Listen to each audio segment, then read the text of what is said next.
दोस्तों नमस्कार। आपके अपने चैनल घटना चक्र नॉलेज पर आप सभी लोगों का बहुत बहुत स्वागत है इस आधुनिक भारत की क्लास में, जिसमें हम घटना चक्र पूर्वावलोकन के पिछले वर्षों में पूछे हुए प्रश्नों पर चर्चा करते हैं। और आज का टॉपिक है हमारा रॉलेट एक्ट और जलियांवाला बाग हत्याकांड। तो यहाँ पर 35 महत्वपूर्ण प्रश्नों पर चर्चा करना है। तो चलते हैं, शुरुआत करते हैं इस टॉपिक पर। रॉलेट एक्ट और जलियांवाला बाग हत्याकांड 1919। पहला प्रश्न,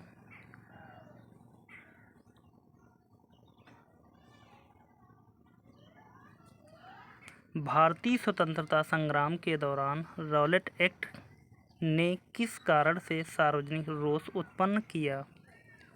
4 ऑप्शन दिए गए हैं। ए, इसने धर्म की स्वतंत्रता को कम किया। बी, इसने भारतीय परंपरागत शिक्षा को दबाया। सी, इसने लोगों को बिना मुकदमा चलाए जेल भेजने के लिए अधिकृत किया। डी, इसने श्रमिक संघ ट्रेड यूनियन की गतिविधियों को नियंत्रित किया। इन चारों ऑप्शनों में से इसका राइट आंसर अगर देखें तो यहाँ पर सी वाला इसका राइट आंसर हो जाएगा। इसने लोगों को बिना मुकदमा चलाए जेल भेजने के लिए अधिकृत किया, जिसे काला कानून के नाम से जाना गया। काला कानून।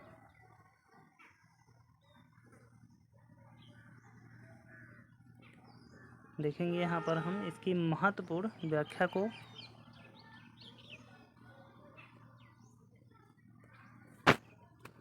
दिया गया, भारत में बढ़ रही क्रांतिकारी गतिविधियों को कुचलने के लिए सरकार ने वर्ष 1917 में न्यायाधीश सिडनी रॉलेट एक्ट अध्यक्षता में एक समिति गठित की, जिसका उद्देश्य आतंकवाद को कुचलने के लिए एक प्रभावी योजना का निर्माण करना था।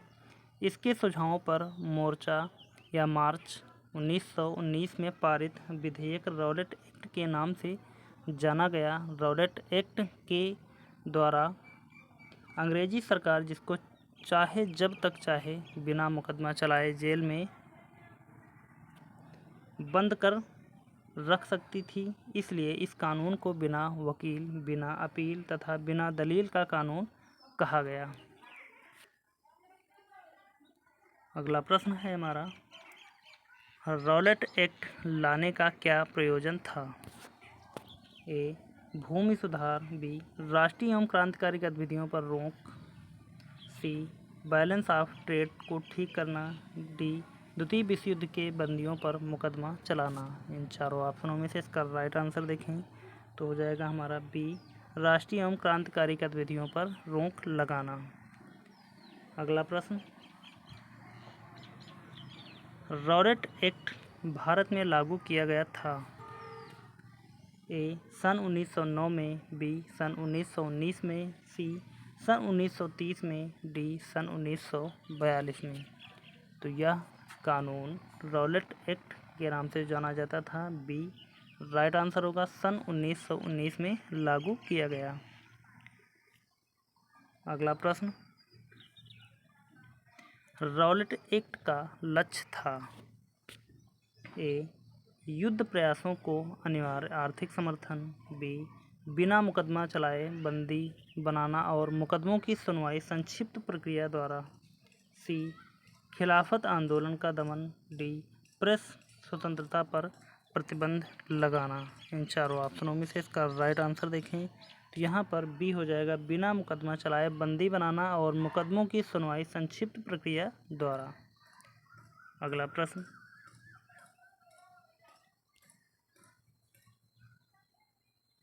दिया गया है, रॉलेट सत्याग्रह के संदर्भ में निम्नलिखित में से कौन सा या से कथन सही हैं?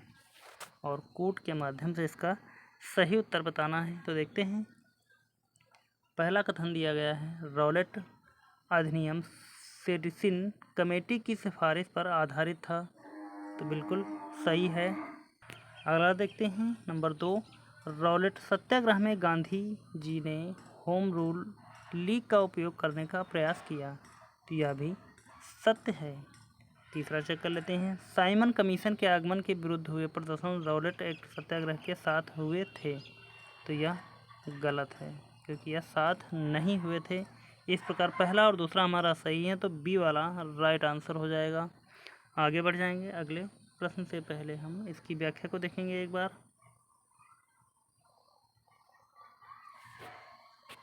दिया गया रॉलेट एक्ट एक काला कानून था जिसमें किसी भी व्यक्ति को संदेह के आधार पर गिरफ्तार किया जा सकता था। रॉलेट अधिनियम सेडिशन कमेटी की सिफारिश पर आधारित था। इसका गठन भारत में क्रांतिकारी गतिविधियों को दबाने के लिए किया गया था। वर्ष 1919 में जब गांधी जी ने रॉलेट एक्ट के खिलाफ सत्याग्रह की अपील की तो वे सभी लोग इसमें शामिल हो गए जिन्हें होम रूल आंदोलन ने राजनीतिक रूप से जागरूक बनाया था। साइमन आयोग भारत में 3 फरवरी 1928 को पहुंचा, जिसके विरोध में सभी प्रमुख नगरों तथा कस्बों में हड़ताल रही तथा साइमन वापस जाओ के नारे से इसका स्वागत हुआ। आगे बढ़ते हैं। अगला प्रश्न है, जब रॉलेट एक्ट पारित हुआ था उस समय भारत का वायसराय कौन था? A lord Irwin, B lord Reading, C lord Chelmsford, D lord Wavell.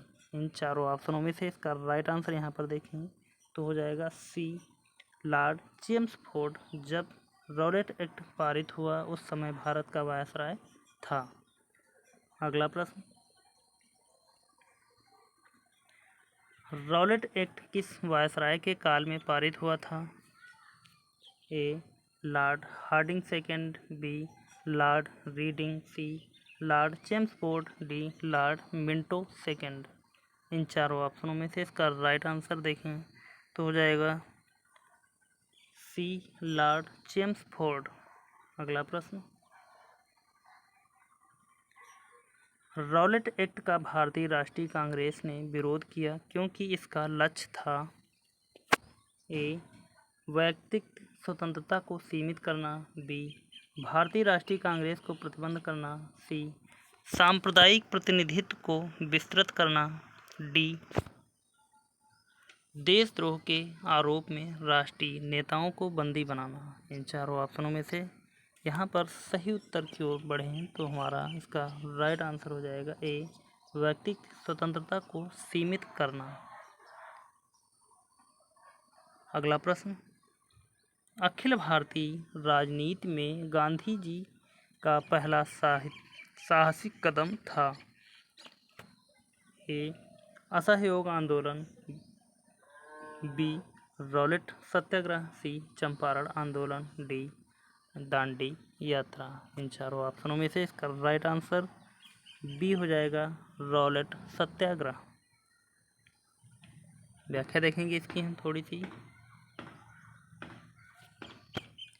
Akhil Bharatiya राजनीति में गांधी का पहला साहसिक कदम रॉलेट एक्ट के विरुद्ध वर्ष 1919 में प्रारंभ सत्याग्रह था। गांधी जी ने रॉलेट सत्याग्रह के लिए 3 राजनीतिक मंचों का उपयोग किया था। होम रूल लीग, खिलाफत एवं सत्याग्रह सभा। उल्लेखनीय है कि इससे पूर्व चंपारण, खेड़ा एवं अहमदाबाद आंदोलन के गांधी जी के आंदोलन क्षेत्र विशेष से ही संबंधित थे। आगे बढ़ते हैं। अगला प्रश्न, रॉलेट एक्ट के विरोध में किसने लगान न देने का आंदोलन चलाने का सुझाव दिया था? ए अबुल कलाम आज़ाद, बी गांधी जी, सी रविंद्रनाथ टैगोर, डी स्वामी श्रद्धानंद। इन चारों ऑप्शनों में से इसका राइट आंसर देखें तो हो जाएगा इसका right answer D Swami Shraddhanand. व्याख्या देखेंगे यहाँ पर इसकी हम। रॉलेट एक्ट को बिना वकील, बिना अपील, बिना दलील का कानून या काला कानून कहा जाता है। इसके तहत ब्रिटिश सरकार किसी भी व्यक्ति पर बिना किसी कारण बताए गिरफ्तार कर सकती थी। इसके विरोध में स्वामी श्रद्धानंद ने लगान न देने का आंदोलन चलाने का सुझाव दिया था। आगे बढ़ते हैं। अगला प्रश्न, the anarchical and revolutionary crime act 1919 को सामान्य बोलचाल में कहा जाता था? A Rowlatt act, B Pitts India act, C Indian arms act, D Albert bill. इन चारों ऑप्शनों में से इसका राइट आंसर देखें तो ए हो जाएगा हमारा, रॉलेट एक्ट के नाम से जाना जाता था। अगला प्रश्न है, कौन सी महत्वपूर्ण घटना जलियांवाला बाग नरसंहार के तुरंत पूर्व घटी थी? ए, असहयोग आंदोलन, बी, रॉलेट एक्ट का बनना, सी, सांप्रदायिक अवार्ड, डी, साइमन कमीशन का आना।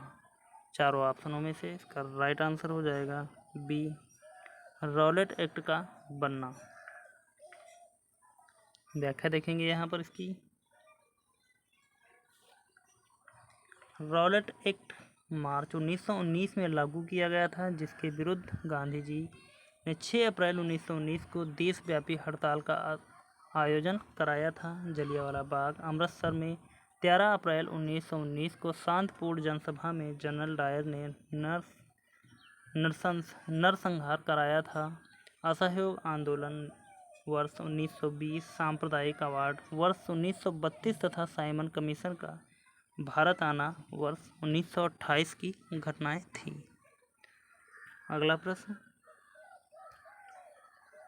जलियांवाला बाग हत्याकांड हुआ?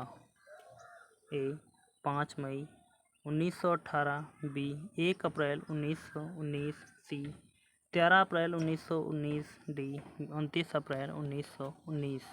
इन चारों ऑप्शनों में से इसका राइट आंसर देखें तो उसका सही उत्तर हो जाएगा सी, 13 अप्रैल 1919 को जलियांवाला बाग हत्याकांड हुआ।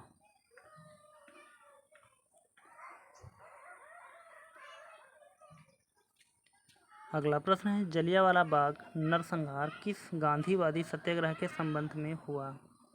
ए, स्वदेशी सत्याग्रह, बी, रॉलेट सत्याग्रह, सी, बारदोली सत्याग्रह, डी, वैयक्तिक सत्याग्रह, ई, उपरोक्त में से कोई नहीं है, उपरोक्त में से एक से अधिक। इन चारों ऑप्शनों में से इसका राइट आंसर देखें तो हो जाएगा इसका सही उत्तर बी, रॉलेट सत्याग्रह के कारण।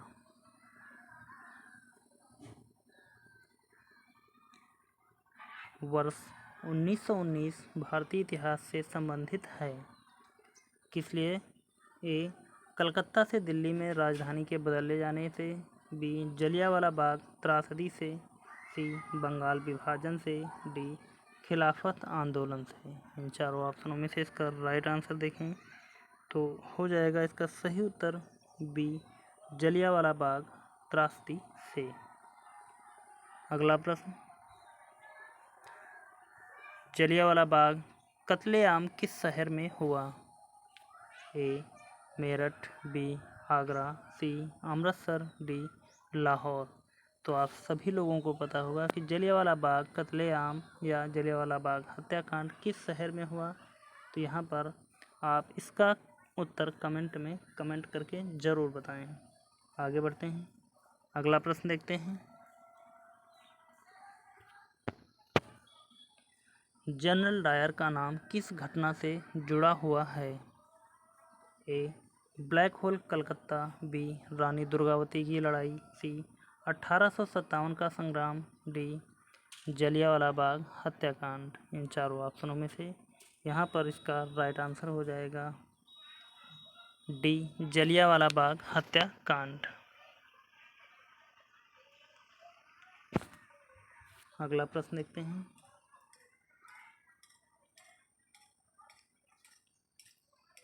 काफ़ी संख्या में लोग अमृतसर के जलियांवाला बाग में 13 अप्रैल 1919 को एकत्रित हुए थे गिरफ्तारी के विरोध में।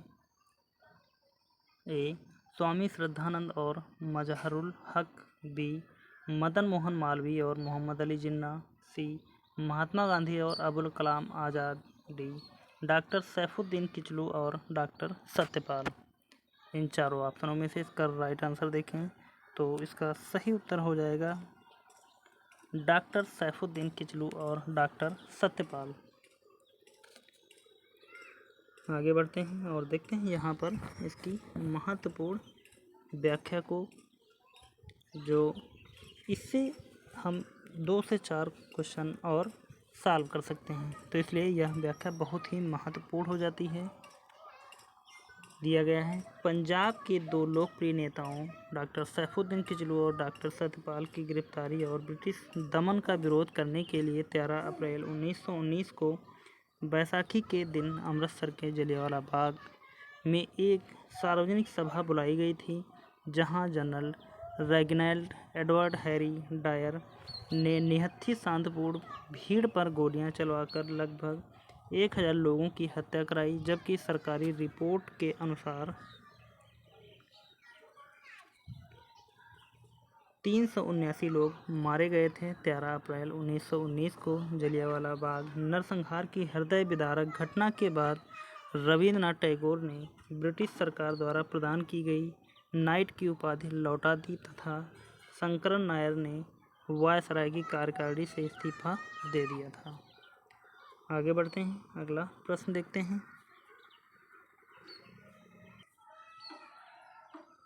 दिया गया है, जलियांवाला बाग पे प्रदर्शन के लिए क्यों लोग जमा हुए थे? ए, गांधी जी और लाला लाजपत राय की गिरफ्तारी के प्रति विरोध प्रदर्शन करने। बी, किचलू तथा सत्यपाल के बंदी बनाने के विरोध में प्रदर्शन करने। सी, बैसाखी की प्रार्थना के लिए। डी, पंजाब सरकार के अमानवीय कार्यकलापों के प्रति विरोध प्रकट करने के लिए। तो यहाँ पर जलियांवाला बाग में प्रदर्शन करने के लिए क्यों लोग जमा हुए थे? तो यहाँ पर बी वाला राइट आंसर हो जाए, किचलू तथा सत्यपाल के बंदी बनाने के विरोध में प्रदर्शन करने। आगे बढ़ते हैं और देखते हैं यहाँ पर अगला प्रश्न दिया गया, 30 मई 1919 को अपना अलंकरण भारत सरकार को लौटाने वाले व्यक्ति थे। ए, जमनालाल बजाज। बी, तेज बहादुर सप्रू। सी, महात्मा गांधी। डी, रविंद्रनाथ टैगोर। इन चारों ऑप्शनों में से इसका राइट आंसर देखें तो हो जाएगा इसका सही उत्तर डी, रविंद्रनाथ टैगोर। व्याख्या देखेंगे इसकी हम। 13 अप्रैल 1919 को जलियांवाला बाग नरसंहार की हृदय विदारक घटना के बाद रविंद्रनाथ टैगोर ने 30 मई को ब्रिटिश सरकार द्वारा प्रदान की गई नाइट की उपाधि लौटा दी। टैगोर ने कहा, समय आ गया है जब सम्मान के तमगे अपमान के बेतुके संदर्भ में हमारे कलंक को सुस्पष्ट कर देते हैं। जहाँ तक मेरा प्रश्न है, मैं सभी विशेष उपाधियों से रहित होकर अपने देशवासियों के साथ खड़ा होना चाहता हूँ। आगे बढ़ते हैं, अगला प्रश्न है, जलियांवाला बाग हत्याकांड 1919 में पंजाब में हुए अत्याचारों से अपने विरोध के रूप में किस विख्यात व्यक्ति ने ब्रिटिश सरकार द्वारा प्रदान की गई नाइट की उपाधि को वापस लौटा दिया गया? ए, तेज बहादुर सप्रू ने। बी, आशुतोष मुखर्जी ने। सी, रविंद्रनाथ टैगोर ने। डी, सैयद अहमद खान ने। इन चारों ऑप्शनों में से इसका राइट आंसर देखें तो राइट उत्तर हो जाएगा सी, रविंद्रनाथ टैगोर ने। आगे बढ़ते हैं अगले प्रश्न की तरफ। अगला प्रश्न है, किसके विरुद्ध प्रदर्शन के अभिप्राय के रूप में रविंद्रनाथ टैगोर ने अपनी नाइट की पदवी त्याग दी? ए, बंगाल का विभाजन। बी, 1910 का प्रेस एक्ट। सी, जलियांवाला बाग हत्याकांड। डी, नमक कानून। इन चारों ऑप्शनों में से इसका राइट आंसर देखें कि रविंद्रनाथ टैगोर ने अपनी नाइट की पदवी किसके लिए त्याग दी थी? तो यहाँ पर सी वाला राइट आंसर होगा, जलियांवाला बाग हत्याकांड के लिए।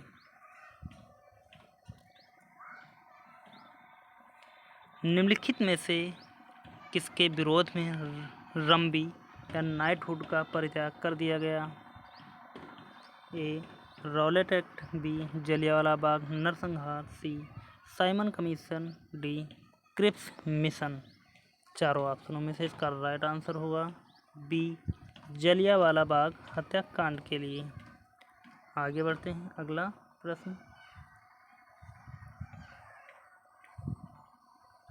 रंबी त्याग दी गई थी किसके लिए? जैसा कि पिछले प्रश्न में अभी हमने देखा, यहाँ पर 5 ऑप्शन दिए गए हैं किसके लिए त्याग दी गई थी। यहाँ पर सी वाला हो जाएगा सही उत्तर, जलियांवाला बाग हत्याकांड।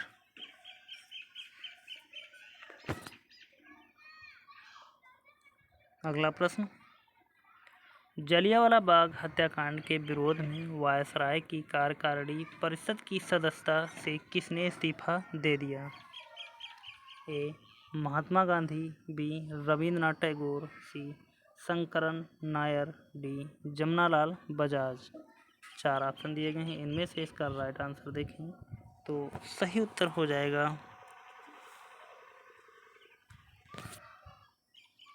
सी शंकरन नायर। अगला प्रश्न, जलियांवाला बाग हत्याकांड के विरोध में निम्नलिखित में से किसने वायसराय की कार्यपरिषद से त्यागपत्र दे दिया था? ए रविंद्रनाथ टैगोर, बी मदन मोहन मालवीय, सी सर शंकरन नायर, डी उपर्युक्त तीनों। इन चारों ऑप्शनों में से इसका राइट आंसर देखें तो इसका सही उत्तर हो जाएगा सर शंकरन नायर। अगला प्रश्न,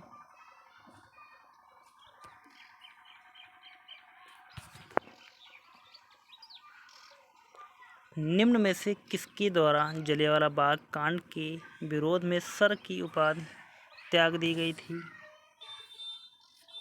ए महात्मा गांधी, बी जवाहरलाल नेहरू, सी रविंद्रनाथ टैगोर, डी तेज बहादुर सप्रू। इन चारों ऑप्शनों में से इसका राइट आंसर देखें तो यहाँ पर सर या नाइटहुड की जो उपाधि त्याग दी गई थी तो वह रविंद्रनाथ टैगोर के द्वारा। अगला प्रश्न, हंटर आयोग की नियुक्ति की गई थी? ए काली कोठरी घटना के बाद, बी जलियांवाला बाग हत्याकांड के बाद, सी 1857 के विद्रोह के बाद, डी बंगाल की विभाजन के बाद। इन चारों ऑप्शनों में से इसका राइट आंसर हो जाएगा बी जलियांवाला बाग हत्याकांड के बाद। अगला प्रश्न, जलियांवाला बाग हत्याकांड के लिए जिम्मेदार ओ डायर को निम्न में से किसने मार डाला? ए पृथ्वी सिंह आज़ाद, बी सरदार किशन सिंह, सी ऊधम सिंह, डी सोहन सिंह जोश। चारों ऑप्शनों में से इसका राइट आंसर देखें तो यहाँ पर इसका राइट आंसर हो जाएगा सी ऊधम सिंह। ऊधम सिंह ने लंदन में जाकर जनरल ओडायर को गोली मारी थी। लंदन में 13 मार्च 1940 को सर माइकल ओडायर को गोली से मारा गया। A Madanlal Dhingra, B MPT Acharya, C VD Savarkar, D Udham Singh. यहाँ पर किसने मारा था तो इसका राइट आंसर होगा डी ऊधम सिंह ने।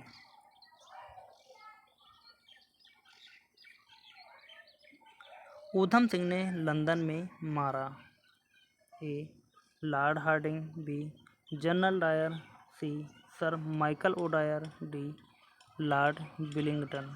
इन चारों ऑप्शनों में से इसका राइट आंसर देखें तो यहाँ पर हो जाएगा सी सर माइकल ओडायर को। अगला प्रश्न है, जलियांवाला बाग नरसंहार पर कांग्रेस जांच समिति की रिपोर्ट के प्रारूप लिखने का कार्य सौंपा गया था? ए जवाहरलाल नेहरू को, बी महात्मा गांधी को, सी CR दास को, डी फजलुल हक को। इन चारों ऑप्शनों में से इसका सही उत्तर हो जाएगा हमारा बी महात्मा गांधी को। अगला प्रश्न है, 1919 में जघन्य जलियांवाला बाग हत्याकांड के समय भारत का वायसराय कौन था? A lord Chelmsford, B lord Minto, C lord Dalhousie, D lord Canning. इन चारों ऑप्शनों में से 1919 में जघन्य जलियांवाला बाग हत्याकांड के समय भारत का जो वायसराय था वह हो जाएगा लॉर्ड चेम्सफोर्ड। अगला प्रश्न, निम्नलिखित घटनाओं में से किस एक को मॉन्टेग्यू ने निवारक हत्या के नाम से विशेषीकृत किया है? ए, INA सक्रियतावादियों की हत्या। बी, जलियांवाला बाग का नरसंहार। सी, महात्मा गांधी को गोली मारा जाना। डी, कर्नल वाइथ को गोली मारा जाना। इन चारों ऑप्शनों में से इसका राइट आंसर हो जाएगा हमारा बी, जलियांवाला बाग का नरसंहार। आगे बढ़ते हैं। अगला प्रश्न, निम्नलिखित में से किसके कारण सार्वजनिक रोष की लहर उभरी जिसके फलस्वरूप जलियांवाला बाग में ब्रिटिश द्वारा जनसंहार की घटना घटी? A, the arms act.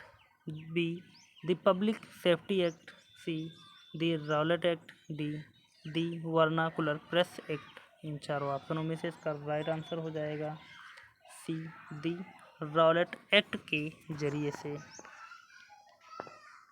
तो यहाँ पर आज के 35 से 37 जो महत्वपूर्ण प्रश्न थे उन सभी पर हमने चर्चा की। उम्मीद करता हूँ कि आप सभी लोगों ने इस पूरी क्लास को अंत तक देखा होगा और यह क्लास आपको कैसी लगी है आप हमें कमेंट में कमेंट करके ज़रूर बताएं।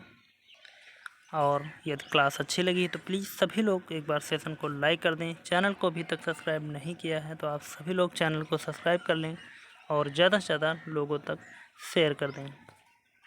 और इसके अतिरिक्त यदि आप सभी लोगों ने हिस्ट्री के अतिरिक्त polity, geography, Hindi, UP special science की क्लासें पढ़ी हुई हैं, वहाँ पर यदि आप उसमें इंटरेस्टेड हैं या एग्ज़ाम के लिए किसी भी आपके आवश्यक हैं तो वहाँ पर इन सभी क्लासों को प्लेलिस्ट के माध्यम से देख सकते हैं और अपनी तैयारी को मजबूत कर सकते हैं। तो चलते हैं, मिलेंगे अगली क्लास में। तब तक के लिए धन्यवाद। जय हिंद। आपका समय शुभ।